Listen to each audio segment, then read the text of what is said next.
letter is to the 6 feet under and 6 feet above human being. A letter to the dead and to the living. Hello, can you hear me? I was wondering, how are you now? Can you hear me from the heaven? Can you see me when I'm crying with anger and fear? Yes. The fear of being a split personality and broken down, dipped in hazed ink of rejection and coated with grease of remorse, gutted with soreness and painted with grief. How selfish of you to leave me. I know, you had no choice over your breath, but logic never gets the best of me. You left me in this fake world with greedy eyes and dipping saliva of disgrace. Havoc, you died in my hands on 18th May 2015, 11:45 a.m., the day before my second year MBBS exam. A vicious cycle of torture. I can still hear myself screaming out your name, pale to pink, and then to bluish marbling of your skin. Dilated people looking at me and hooked in my eyes, and your ice body turning into stone in my hands, in my helpless hands. I couldn't save you, and I failed as a daughter.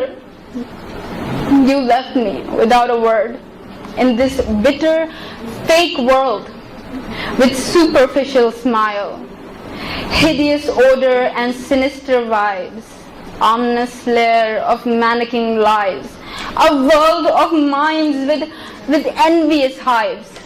People said in an automated tone, move on, he's in a better place. No, you're not in a better place. Maybe I am not in a better place. I can assure you that I'm in hell. 6 feet under, can you hear me cry? Each night, my bare body is in unmeasurable pain. I hurt and hit myself.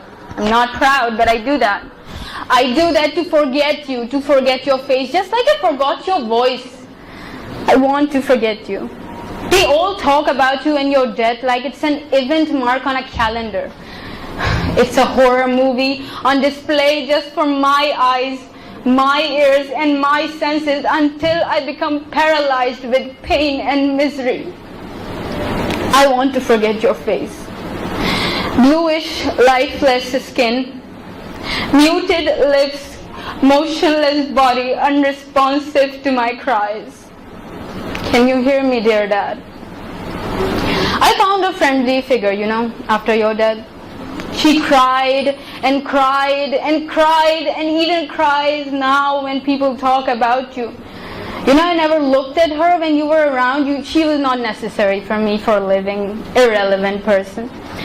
But now she's like the air filling my lungs. I have scanned her face 1,000,000 times in the past 3 years.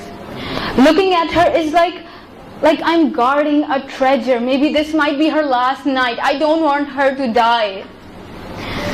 I can tell you the facial features, the wrinkles around her eyes, framing the canvas of her deflated cheeks and kissing the corners of her lips, her cracky old voice, but it's humble. It's soft and filled with raw emotions and pure love. Her shaking hands trying to stabilize my miserable body. Such a worried frame of art she is. Hello. I hope I can be enough. I want to be enough and not a failure like I was for my father. You are everything and more now. A spiritual, untold medicine for my aching soul and for my thirsty heart. You are love, the love God promised me, the purest form of bliss, the purest human form of bliss you are.